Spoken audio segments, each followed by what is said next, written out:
मंडळी नमस्कार. दोस्तांनो, आपण जेव्हा आपल्या आवडीच्या गोष्टी ऐकतो तेव्हा शांतपणे एका जागी बसून तल्लीन होतो आणि जेव्हा आपण छान छान गाणी ऐकतो तेव्हा छान पाखरासारखे बागडतो. सुंदर हावभाव, आनंदाचे रंग भरून फुलपाखरासारखे छान आनंदी नाचत असतो. एकूणच रम्य अशा या क्षणांमध्ये आपण हरवून जातो. सारेच जण म्हणतात बालपणीचा काळ सुखाचा. खरं तर प्रत्येक काळ आणि प्रत्येक टप्पा महत्वाचा असतो, शिवाय सुखाचा देखील. आपल्याला मात्र सुखाची व्याख्या समजायला हवी. अभ्यास मस्ती सोबत हळूहळू ती देखील शिकूयात.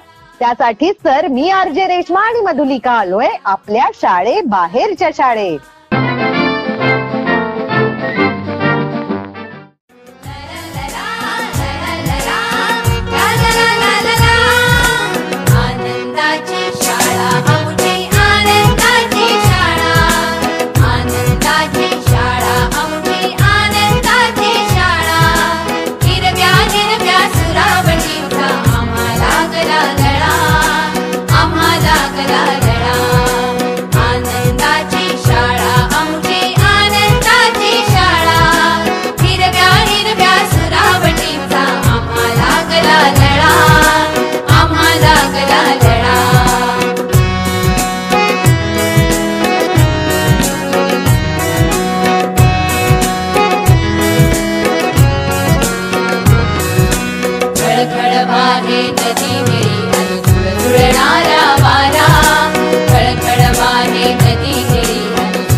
रेश्मा, वर्ग सुरू झाला, प्रार्थना झाली की बऱ्याच वर्गांमधनं, खास करून बालवाडीच्या किंवा पहिली ते दुसरीच्या वर्गातून सुद्धा सामूहिक रीतीनं बालगीत ऐकायला मिळतं. हो, बालवर्गातली किंवा पहिली ते दुसरीच्या वर्गातली मुलं की नाही एकमेकांच्या सुरांमध्ये सूर मिसळून खूप छान पद्धतीनं हे बालगीत म्हणत असतात आणि तसंच त्यांच्या चेहऱ्यावरचे भाव देखील अगदी बघण्यासारखे असतात.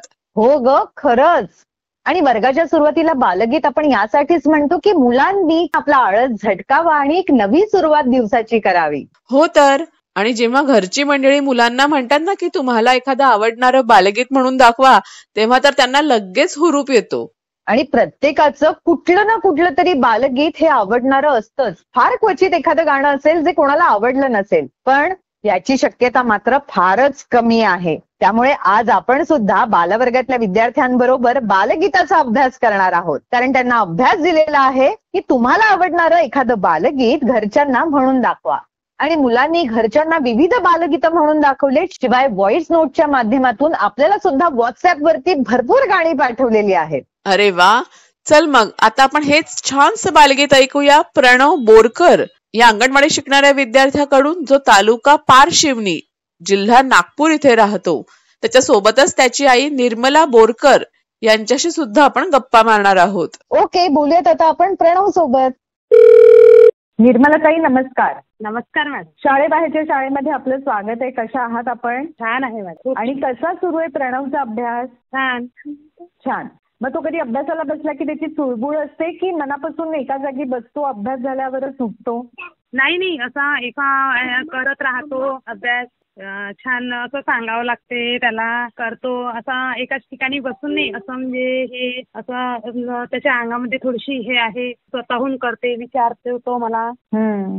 खूप छान, खूप छान. प्रणव मध्ये असा कोणता गुण आहे जो तुम्हा सगळ्यांना खूप आवडतो? कसा स्वभाव आहे त्याचा? त्याचा स्वभाव म्हणजे तो एकदम बडबड करतो. तो अशी म्हणजे सांगावं नाही लागत त्याला. तो जे पण स्वतःहून बोलतो, बडबड करत राहतो, म्हणून तो आवडतो सर्वांना. खूप छान. आहे का मग प्रणव आपल्यासोबत? आम्हाला त्याच्याशी बोलायला सुद्धा आवडेल. हो मॅडम, आहे. हॅलो प्रणव, कसा आहेस तू? हॅलो प्रणव, कसा आहेस तू? Very good. आणि तुझा अभ्यास कसा सुरू आहे? प्रणव कसा आहेस तू? छान. गुड. आम्हाला सांग प्रणव, तुला अभ्यास जास्त करायला आवडतो की मस्ती? मला छान करता येतात. अच्छा, आणि मस्ती कशी करतोस बरं? खेळतो मी. छान छान खेळतोस ना? गुड. आणि तुझा आवडता खेळ कोणता आहे प्रणव? रिमोट गाडी घेऊन द्यायचा. अच्छा रिमोट गाडी आवडते. अच्छा, तू रिमोट गाडीने खेळतोस? बरं. आणि तू मैदानात जाऊन कोणकोणते खेळ खेळतोस प्रणव? सायकल. सायकल. ओके. नवीन आली सायकल खेळतो. हा, छान छान छान. 2 पायाचे. 2 पायाची सायकल चालवतोस तू? हो. अरे वा, गुड बॉय. बरं प्रणव, आम्हाला सांग की तुला कोणतं गाणं म्हणायला आवडेल बरं आज? त्याच्या दिसतो त्याचा आवडता. त्याच्या दिसतो त्याचा कापूस ठेवला त्याच्यात लाल लाल डोळ्याच्या लाल चिपून मोठे का पाला खाऊन थुकतो तर चावलाचा पत्तो धूप पण करती कल्याणा आला थांब ढगाला जमला सत्तू गुत्ती मार पाया दिबक या दीपका दियाला माझा नमस्कार. दिवा लावला देयापाशी उचेत पल्ला तुझे पाशी माझा नमस्कार सरळ देवाच्या पायात. अरे वा, किती छान. प्रणव, तू रोज संध्याकाळी देवापुढे नमस्कार सुद्धा करतोस? परोचा सुद्धा म्हणतोस का? शाबास, व्हेरी गुड बॉय. प्रणव, तुझ्याशी आणि तुझ्या आईशी बोलून आम्हाला खूप छान वाटलं. असाच छान अभ्यास करत राहा. Okay, you welcome. Bye bye. Bye.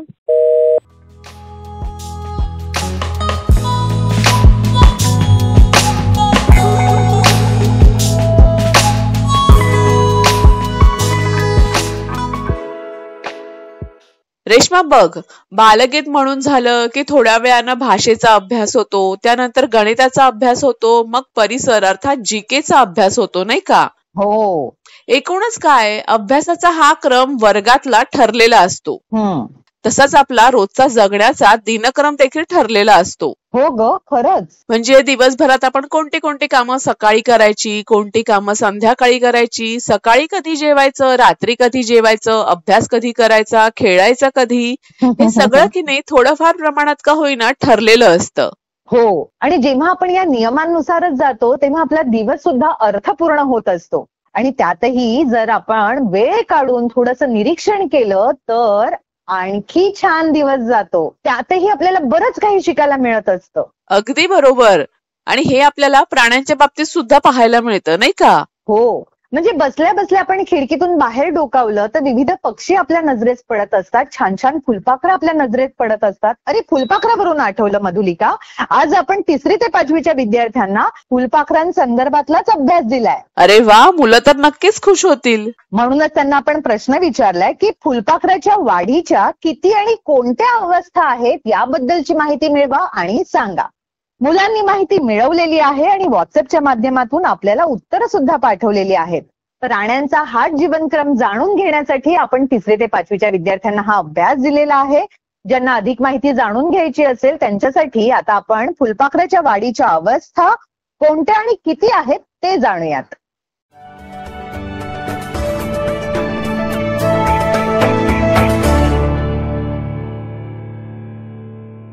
मुलांनो, घरी तुमची आई धान्याची साठवण करीत असताना धान्य वाळविते. हे तुम्ही पाहिले असेल. ज्या डब्यात धान्य भरावयाचे आहे तो डबा स्वच्छ धुवून, सुकवून, कोरडा करून त्यात स्वच्छ निवडलेले धान्य भरून ठेवते. त्याचे झाकणही अगदी व्यवस्थित लावून ठेवते. तरीही काही दिवसांनी डब्याचे झाकण काढले तर त्यात कधीकधी अळ्या, जाळ्या, किडे झालेले दिसतात. असे कसे होत असेल? यामध्ये किडे, अळ्या कुठून आल्या असतील? असे प्रश्न तुम्हाला पडले असतील, हो की नाही? तर आता आपण या प्रश्नांची उत्तरे शोधूया. मुलांनो, धान्य साठवण्याची गोदामे, वाण्याच्या दुकानात किंवा आपल्या घरात अशा कोणत्याही ठिकाणी धान्यात कीटक असू शकतात. अशा कीटकांच्या माद्यांनी त्या धान्यात अंडी घातली असू शकतात. परंतु ती अंडी आपल्याला दिसत नाहीत, म्हणून ते आपल्या लक्षात येत नाही. आपण ज्या डब्यात धान्य साठवलेले असते त्या डब्यातील हवा आणि ऊब त्या अंड्यांच्या वाढीला पुरेशी असते. त्यांच्याही अंडी, सुरवंट म्हणजे अळी, कोश, प्रौढ अशा अवस्था असतात. आपण ज्यावेळी डबा उघडतो तेव्हा धान्यातील कीटक वाढीच्या ज्या अवस्थेत असतात त्या अवस्था आपल्याला पाहायला मिळतात. अंडी, अळी, जाळी किंवा पूर्ण वाढ झालेले कीटक अशा अवस्थेत ते आपल्याला पाहायला मिळतात. हे नेहमी लक्षात ठेवा. मुलांनो, तुम्हाला फुलपाखरे पाहायला, त्यांना पकडायला, त्यांच्याशी खेळायला खूप आवडतं ना? तुम्ही कधी कधी त्यांना पकडून दोरीने बांधून ठेवत असाल, बरोबर ना? पण मुलांनो, असं फुलपाखरांना पकडणं, त्यांना बांधून ठेवणं हे योग्य आहे का? नाही ना? मग तुम्ही आजपासून ठरवा की कोणत्याही फुलपाखराला पकडायचे नाही किंवा त्यांना बांधून ठेवायचे नाही. फुलपाखरे नाजूक असल्याने पकडून ठेवले असता त्यांचे पंख गळू लागतात. त्यांच्या पंखांचा काही भाग तुमच्या हाताला चिकटलेला दिसून येतो. त्यामुळे त्यांचे पंख फाटतात. ती व्यवस्थित उडू शकत नाहीत व त्यांचे अन्न मिळवू शकत नाहीत. त्यामुळे ती मरतात. म्हणून फुलपाखरांना पकडायचे नाही. त्यांची फक्त लांबून मजा पाहायची. मुलांनो, फुलपाखरे ही आपल्या परिसराचाच एक भाग आहेत. त्यांच्यामुळे परिसरात प्रसन्न वाटते. म्हणून फुलपाखरांना पकडू नये. आपण काय शिकलो? मुलांनो, या संपूर्ण पाठात आपण काय शिकलो हे एक एक मुद्द्याच्या आधारे थोडक्यात पाहू. 1. कोंबडीच्या अंड्यामध्ये पिल्लाची वाढ होण्यासाठी कोंबडी अंडी उबवते. पूर्ण वाढ झालेले पिल्लू कवच फोडून बाहेर येते. 2. फुलपाखरांच्या वाढीच्या अंडी, अळी, कोश आणि प्रौढ या 4 अवस्था असतात. 3. बिबळ्या कडवा या नावाचे फुलपाखरू रुईच्या पानावर अंडे घालते. अंड्यामधून अळी बाहेर पडते. तिला सुरवंट म्हणतात. 4. वाढ पूर्ण झाल्यावर सुरवंट कोशावस्थेत जातो. 5. कोशातून बाहेर पूर्ण वाढ झालेले फुलपाखरू पडते. त्यावेळी त्याला 6 लांब पाय असतात. आकर्षक पंख असतात. अशा तऱ्हेने आपण प्राण्यांचा जीवनक्रम या पाठातून विविध प्राण्यांच्या व विशेष करून फुलपाखरांच्या जीवनक्रमाविषयी माहिती घेतली.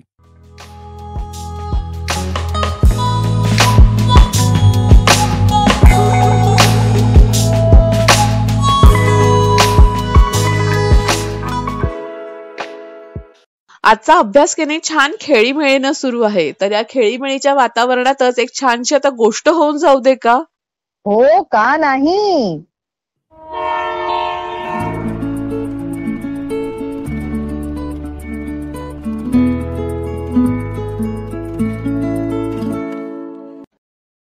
बेबी कलिंगड. एखादी गोष्ट जेव्हा पुन्हा निर्माण होते तेव्हा ती प्रक्रिया किती विलक्षण असते नाही?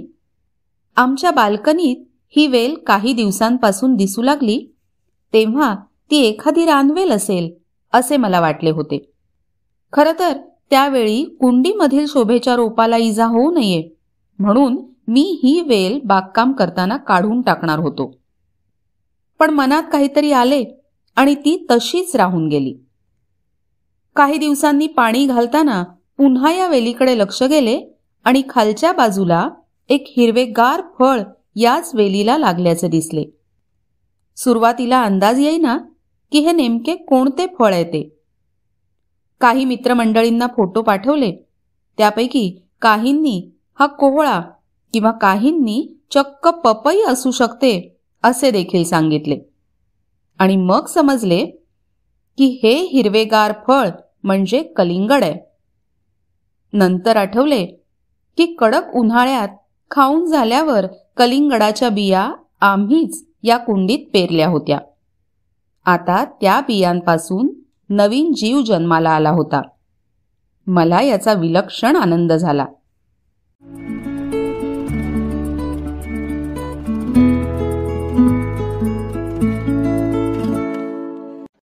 बघ, सगळीच मुलं की नाही शाळा सुरू होणार कधी ह्याची आतुरतेनं वाट बघत असतात. हो. मग त्यानंतर ते वाट बघतात की मधली सुट्टी कधी होणार आहे. हो, करेक्ट आहे. आणि जसजसे 1-1 तासाचे वर्ग त्यांचे होत जातात ना, मग त्यांना शाळा कधी सुटणार, ती बेल कधी वाजणार याची ते आतुरतेनं वाट बघत असतात. हो ग. कधीतरी वेळ सरता सरत नाही तर कधीतरी पटकन वेळ निघून जाते असं सुद्धा वाटतं.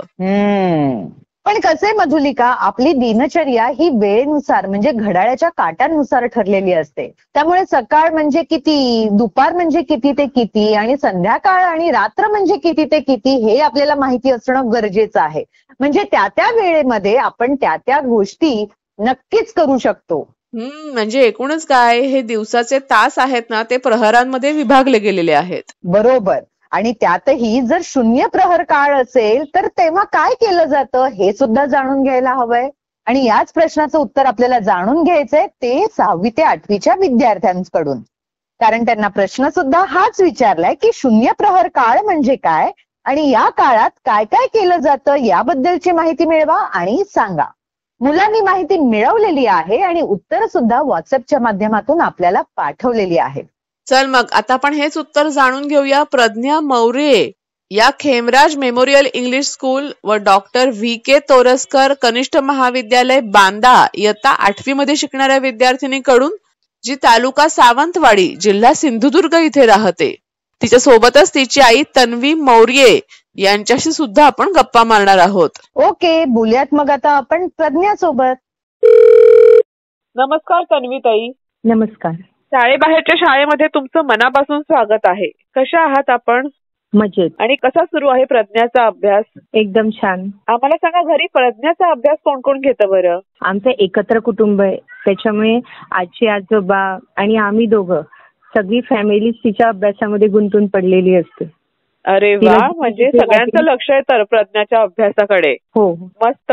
मग प्रज्ञाच्या मागे लागावं लागतं की ती आपणहून बसते अभ्यासाला? नाही, तिचे जे अध्यापक आहेत त्यांचं अध्यापन एकदम चांगलं आहे आणि त्याच्यामुळे फार कमी ठिकाणी आम्हाला तिला मार्गदर्शन करावं लागतं. पण मुलं ज्या वातावरणामध्ये राहतात ते वातावरण त्यांच्या मनावर परिणाम करत असतं आणि त्याच्यानुसार आम्ही सगळेजण तिच्या अभ्यासाचंच वातावरण घरात ठेवतो. तीच चर्चा, त्याच्यावर उहापोह चालू असतात, त्याच्यामुळे तिला अभ्यासात मदत होते. अरे वा, मस्त. मग मला सांगा की तन्वी मधली अशी कुठली गोष्ट आहे किंवा तिच्यातला असा कोणता गुण आहे जो तुम्हाला घरच्या मंडळींना खरंच खूप आवडतो? ती स्पष्ट व्यक्ती आहे आणि तिच्याकडे अतिशय सुंदर वक्तृत्व कला आहे. अरे वा, छानच. आता मला प्रज्ञासोबत गप्पा मारायला खूप आवडतील. आहे का तिकडे ती? हो, आहे. नमस्कार. नमस्कार प्रज्ञा, कशी आहेस तू? मजेत. आणि तुझा अभ्यास कसा सुरू आहे? अतिशय उत्तम प्रकारे. अरे वा, एकदम कॉन्फिडेंटली उत्तर दिलंस. ऐकून खरंच खूप छान वाटलं. बरं, मग आम्हाला सांग की तुला अभ्यासासोबत काही खेळायला वगैरे पण आवडतं की नाही? हो, मला खेळायला सुद्धा आवडतं. वा, आणि कुठले कुठले खेळ खेळतेस तू रोज? मी बुद्धिबळ हा खेळ खेळते, कारण तो माझा आवडीचा खेळ आहे. बरं, आणि मैत्रिणींसोबत अजून कोणते कोणते खेळ खेळतेस तू? पकडापकडी खेळते, लंगडी खेळते, खो खो यांसारखे खेळ खेळते. मस्त. तुझ्या मैत्रिणींची नावं काय काय आहेत? चिन्मयी, रिद्धी, त्यानंतर निवेदिता, महिमा, ही माझ्या मैत्रिणींची नावं आहेत. आणि तुम्ही खेळता कधी, सकाळी की संध्याकाळी? संध्याकाळी. हा, म्हणजे तुला हे कळतंय तर की सकाळ कशाला म्हणतात, संध्याकाळ कशाला म्हणतात, किती वाजले म्हणजे संध्याकाळ झालं, बरोबर? हो. आणि आता आपला अभ्यास देखील याच गोष्टीशी निगडित आहे, हे माहितीये तुला? हो. मग चल, आता आपण की नाही थोडा अभ्यास करूया आणि नंतर आपण पुन्हा गप्पा मारूया, ठीक आहे? चालेल. मग आता आम्हाला सांग की 0 प्रहर काळ म्हणजे काय आणि या काळात काय काय केलं जातं, ही माहिती तू मिळवलीस का बरं? हो, ही माहिती मी मिळवली. मग सांग बरं आता आम्हाला या प्रश्नाचं उत्तर. संसदेतील 2 प्रश्नोत्तरांच्या तासांमधील जो 1 तास असतो त्या तासाला 0 प्रहर काळ असं म्हणतात. यावेळेस खासदार आपापल्या बाजूने प्रश्न मांडतात. या प्रश्नांचं उत्तर देणं बांधील नसतं. लोकसभेत 0 प्रहर हा 12 ते 1 असतो, तर राज्यसभेत 0 प्रहर हा सभा सुरू झाल्या अर्थात 11 ते 1 या वेळेत असतो. Very good. आणि आम्हाला सांग, या प्रश्नाचं उत्तर मिळवायला तू कोणाकोणाची मदत घेतलीस बरं? आईची आणि बाबांची. शाबास. तुझा आवडता विषय कुठला आहे? मराठी. मग चल, तुझ्या आवडत्या धड्यातले आम्हाला 2च पॅरेग्राफ पटकन वाचून दाखव बरं. ठीक आहे. मराठी भाषेतील प्रसिद्ध लेखक यदुनाथ थत्ते यांच्या प्रतिज्ञा या पुस्तकातील माझ्या देशावर माझे प्रेम आहे या प्रतिज्ञेतील वाक्याचा आशय आमच्या पुस्तकात मांडण्यात आला आहे. त्यातील आवडलेला काही ओळी मी तुम्हाला वाचून दाखवते बरं. माझ्या देशावर माझे प्रेम खरेखुरे असेल तर वंदे मातरम गीतात जो आदर्श सांगितला आहे तो वास्तवात यावा यासाठी धडपडण्याची प्रेरणा आपल्याला मिळाली पाहिजे. आपण जात, धर्म, वंश, भाषा यांना निमित्त करून आपसात भांडत राहिलो तर ते भारत मातेला रुचेल काय? देशावर आपले प्रेम असेल तर सर्व समाज घटकांना न्याय, स्वातंत्र्य, समता आणि आपलेपणाची हमी आपल्याला देता आली पाहिजे. शेवटी देशावर प्रेम म्हणजे भूमीवर आणि भूमिपुत्रांवरही प्रेम. भूमिपुत्रांवर ज्यांना प्रेम करता येत नाही त्यांचे भूमीवर प्रेम करणे हे एक प्रकारचे ढोंगच होईल. वंदे मातरम गीतात जे चित्र शब्दांकित झाले आहे ते वास्तवात यावे म्हणून धडपड करत राहणे आणि सर्व भूमिपुत्रांना न्याय, स्वातंत्र्य, समता आणि आपलेपणा यांचे आश्वासन देणे म्हणजेच देशावर प्रेम करणे. Very good. खूप खूप खूप छान तू आता आम्हाला वाचून दाखवलंस. आम्हाला सांग, तुला हा धडा खूपच आवडतो हो की नाही? हो. का बरं आवडतो तुला हा धडा खूप? कारण ह्या धड्याचं नावच असं आहे की माझ्या देशावर माझं प्रेम आहे. प्रत्येकाने आपल्या देशावर उत्तम प्रकारे प्रेम केलं पाहिजे. यापेक्षा हा देश आपला म्हणण्याहून माझा असं म्हटलं पाहिजे. वा, किती छान विचार आहेत तुझे. ऐकून खरंच खूप अभिमान वाटतोय आम्हाला. बरं चल, आता आम्हाला सांग की तुला मोठं झाल्यावर काय व्हावं असं वाटतंय? काय स्वप्न आहे तुझं? मला मोठं झाल्यावर एक चांगला माणूस व्हायचं, पण त्याचबरोबर मला एक मानसोपचार तज्ञ व्हायचं. वा, किती छान विचार आहेत तुझे. आणि तू असं काय ठरवलंस बरं की मानसोपचार तज्ञ व्हायचं म्हणून? कारण वर्तमानात डिजिटल इंडिया म्हणून अग्रेसर झालेला माझा भारत देश आहे. या क्रांतीत मोबाईल, कम्प्युटर यांसारख्या वस्तूंचा वापर वाढला, परंतु अभ्यासाव्यतिरिक्त आजची पिढी मोबाईलमध्ये गुंतत चालली आहे. यामुळे बऱ्याच व्यक्तींचे मानसिक संतुलन बिघडू शकते. माझ्या ज्ञानाचा उपयोग मला अनेकांची मन स्थिर करण्यासाठी होऊ शकतो, जेणेकरून ते आपल्या आयुष्यात विजय प्राप्त करू शकतात, विजयाचं सुख मिळू शकतं. म्हणूनच मला मानसोपचार तज्ञ व्हायचंय. Wow, absolutely brilliant answer. मला अभिमान सुद्धा वाटतोय तुझा की तू खूप पुढचा विचार करते आहेस आणि खरंच ही काळाची गरज असणार आहे. काही वर्षांनंतर तू योग्य ती काळाची पावलं ओळखून त्याप्रमाणे अभ्यासही करशील ह्याची आम्हाला खात्री आहे. तुझ्या पुढच्या वाटचालीसाठी खूप खूप शुभेच्छा. All the best. थँक्यू. तुझ्याशी आणि तुझ्या आईशी गप्पा मारून आम्हाला खूप मजा आली. असा छान अभ्यास करत राहा. Bye bye. Bye bye.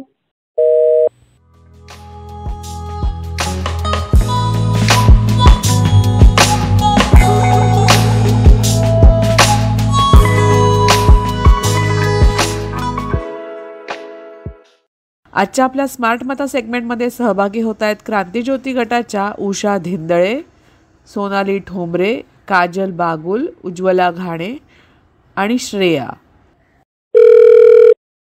नमस्कार उषाताई, सोनालीताई, काजलताई, उज्ज्वलाताई आणि श्रेयाताई. नमस्कार मॅडम. नमस्कार. कशा आहात आपण सगळ्याजणी? आणि कसा सुरू आहे मुलांचा अभ्यास? एकदम छान पैकी. अरे वा. तुम्हाला आम्ही जे पाठवतो आयडिया व्हिडिओ तुमच्यापर्यंत पोहोचतायत का? हो, आमच्यापर्यंत पोहोचतोय. किती आयडिया व्हिडिओज मिळाले तुम्हाला आतापर्यंत? 21. आज 21 होता. अरे वा. आणि मग हे आयडिया व्हिडिओज मिळाल्यानंतर तुम्ही काय करता बरं?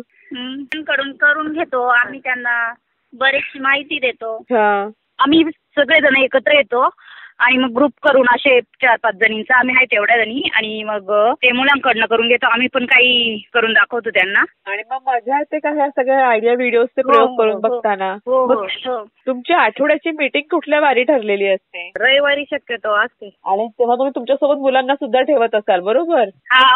मुलांना पण सुट्टी असते ना रविवारी, मग त्याच्यामुळे रविवारीच असते. बरं. आणि मग हे सगळे प्रयोग करून बघत असताना मुलं खूप दंगामस्ती करतात की तुम्ही सांगतात ते ऐकतात सगळं शांतपणे? हो, ऐकतात. कारण त्यांना पण असं वाटतं, आनंद वाटतो ना, वेगळं वाटतं काहीतरी वेगळं करून घेताय आपल्याकडनं, नवीन काहीतरी शिकायला मिळतं असं वाटतं ना?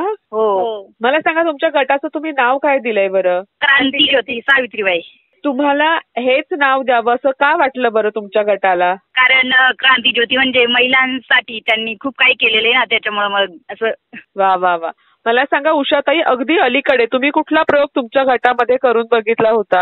आता 2-4 दिवसापूर्वी आम्ही सगळ्याजणी एकत्र आलो आणि त्या रेडिओ मध्ये इथे दाखवलेलं टेबल ठेवायचा, ग्लास घ्यायचे आणि इकडनं काही जणी आणि तिकडनं काही जणी उभं राहायचं आणि फुंकर मारायची. जिथे जास्त ग्लास जातील फुंकर मारून ती विजेती ठरेल.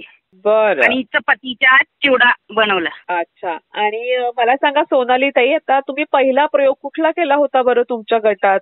आम्ही पहिला प्रयोग लंगडी खेळायचा प्रयोग घेतला होता मुलांचा. आणि मग तुम्ही असे अनेक खेळ खेळलात का तुमच्या गटामध्ये? जे मुलांच्या आवडीचे जे खेळ आहे ना, लिंबू चमचा किंवा संगीत खुर्ची, म्हणजे काही मुलांच्या मनावर पण आम्ही घेतलं नाही का, त्यांना पण आनंद झाला पाहिजे जास्त. बरोबर बरोबर. मुलांना आईसोबत खेळताना मजा आली का हे सगळे खेळ? हा, मजा आली पाहिजे ना. असं वाटतं नाही का माझी आई जिंकेल, याला वाटतं नाही माझी आई जिंकेल. कोणाची आई जिंकली बरं तुमच्या गटात? आमच्या गटात तसं म्हणजे 1, 2, 3 असे नंबर काढले होते. तर उषाताईंचा 1 नंबर आला, माझा 2 नंबर आला आणि काजलताई जिंकल्या. वा वा वा, छानच. आणि जेव्हा मुलं तुमच्यासोबत हे सगळे खेळ खेळतात तेव्हा त्यांना असं काय वाटतं बरं, आई आपल्यासोबत खेळते असं? तेव्हा त्यांना सगळ्यात जास्त म्हणजे इतका आनंद होता का आपली आई आपल्या शाळेत आली आणि आपल्या शाळेत खेळते, आणि जिंकल्यानंतर ते प्रत्येकाला सांगता का माझी आई जिंकली, माझी आई जिंकली असं. आणि घरी पण सांगता का मी माझ्या मैत्रिणीला सांगितलं माझी मम्मी आली आणि माझ्या मम्मीचा नंबर आला नाही का. तेव्हा त्यांच्यामध्ये सगळ्यात जास्त आनंद असा पाहायला भेटतो, आपल्याला पण बरं वाटतं बघितल्यानंतर. हो, खरं आहे. बरं काजल ताई, तुम्ही आम्हाला सांगा की मुलांना अक्षरांवरनं आणि शब्दांवरनं काही प्रश्न विचारायचे होते, तुम्ही विचारलेत का बरं? हो विचारलेत ना मॅडम. काय काय विचारले बरं प्रश्न आयडिया व्हिडिओज वरून? आयडिया व्हिडिओज वरून त्यांना भेसळ कशामध्ये भेसळ निर्माण होते, कशात नाही होत ते ओळखण्यास सांगितले. शब्द म्हणजे असे अक्षरामध्ये ना 1 दिला, मध्ये 2 गॅप सोडले, 2 सोडला, 3 लिहिले. मग ते मधलं त्यांनी ते अक्षर कसं ओळखायचं ते सांगितलं. म्हणजे सारेगम यामध्ये असं घेतलं होतं. अरे वा. आणि आता उज्ज्वलाताई, तुम्ही आम्हाला सांगा की मुलांना तुम्ही अंकांवरनं काय काय प्रश्न विचारलेत बरं? मग आता मुलांना बेरीज आणि वजाबाकी करता येते का? हो, चांगल्या प्रकारे येते मॅडम. तुम्ही घरातल्या कोणत्या कोणत्या वस्तूंचा वापर करता मुलांना शिकवताना? आम्ही घरात सर्वात जास्त शिकवताना ना म्हणजे शक्यतो मोबाईलचा कमी वापर करतो. आपल्याला म्हणजे जेवढं समजेल तेवढं आपल्या पद्धतीने त्यांना सांगतो वापरायला नाही का. असं घरातल्या म्हणजे अशा एखादी वस्तू, याची बादली वगैरे, परत याचं बॉल करायचा आणि ते मग त्याच्यामध्ये टाकायचं असं. अच्छा. उषा, तुम्ही आम्हाला सांगा की कुत्रा चावला तर कशी काळजी घ्यायची, हा आयडिया व्हिडिओ पाहिला का? हो, पाहिलाय ना. कुत्रा चावला तर सगळ्यात पहिल्यांदा ते स्वच्छ कपड्यानं पुसून घ्यायचं आणि मग डॉक्टरकडे जायचं. मग डॉक्टर इंजेक्शन वगैरे देतात सरकारी दवाखान्यामध्ये. बरोबर. मग तुम्ही सांगा अजून काय काय तुम्ही गटामध्ये ऍक्टिव्हिटीज केल्यात बरं आयडिया व्हिडिओज बघून? आयडिया व्हिडिओज बघून आम्ही गोलाकार असं वर्तुळ केलं होतं. तर त्यात 1 लिटर माता ठरवली आणि बाकीच्या माता असं नाही का मागे पुढे म्हणणार. मग काही माता मागे होणार, काही पुढे होणार असं त्याच्यात बघून तो तळ्यात मळ्यात असा एक खेळ घेतला. आणि काही मातांनी असं गोष्ट सांगायची असा एक व्हिडिओ म्हणजे असं एक मुलांना हे केलं मातांनी. अन्नामधली भेसळ. हा, बरोबर. चित्रकलेचे सुद्धा काही आयडिया व्हिडिओज होते, केले का मुलांनी ही सगळी चित्र पूर्ण? वस्तू तयार त्यांच्याकडून, काही गोल, वर्तुळ, चौकोन. मग अशा प्रकारचे आयडिया व्हिडिओज अजून यायला हवे असं वाटतं का तुम्हा सगळ्या जणींना? हो, वाटतं. का वाटतं, काय यायला हवेत बरं हे आयडिया व्हिडिओज अजून? कारण त्याच्यातून आपल्या मुलांना आपल्याला प्रोत्साहन निर्माण होतं. त्यांना पण असं वाटतं का अभ्यासाचा पण एक असा छंद लागतो, दुसरं पण करावं असं वाटतं मुलांना नाही का असं. बरोबर बरोबर. मुलांमध्ये काही प्रगती होती असं वाटतं का तुम्हाला?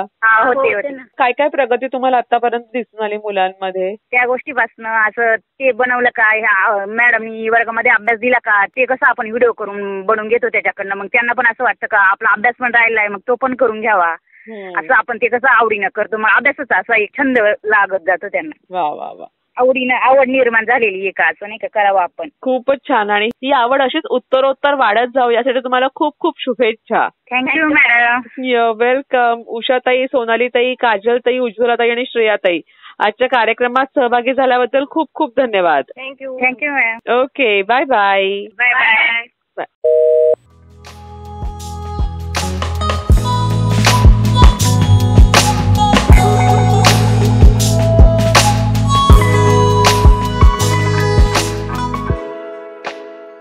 सो फ्रेंड्स, आपल्याला फुलपाखरं आवडतात, त्याचे विविध रंग आपल्याला आकर्षित करतात. फुलपाखराच्या ओढीने आपण त्यांच्या मागे 2 पावलं तरी पुढे जातो. कुणी ते पाखरू आपल्या चिमटीत धरू पाहतं. पण दोस्तांनो, असं करणं अत्यंत चुकीचं आहे बरं का. आपल्या आनंदासाठी आपण दुसऱ्याला इजा पोहोचवणं बरोबर नाही. कारण ही रंगीबिरंगी फुलपाखरं दिसण्यापूर्वी त्यामागे आहे एक स्ट्रॉंग असा सुरवंट. त्या सुरवंटाचं फुलपाखरू होताना त्यालाही कष्ट घ्यावेच लागतात. आणि त्याचंच कष्टाचं फळ म्हणून इतरांकडून त्याला वाहवा मिळते, त्याचं कौतुक होतं. तुमचंही असंच चिकाटी आणि सातत्य जर असेल ना तर ट्रान्सफॉर्मेशन नक्कीच होईल. म्हणूनच ट्रस्ट द प्रोसेस. भेटूया आता पुढल्या भागात. Bye bye. Bye bye.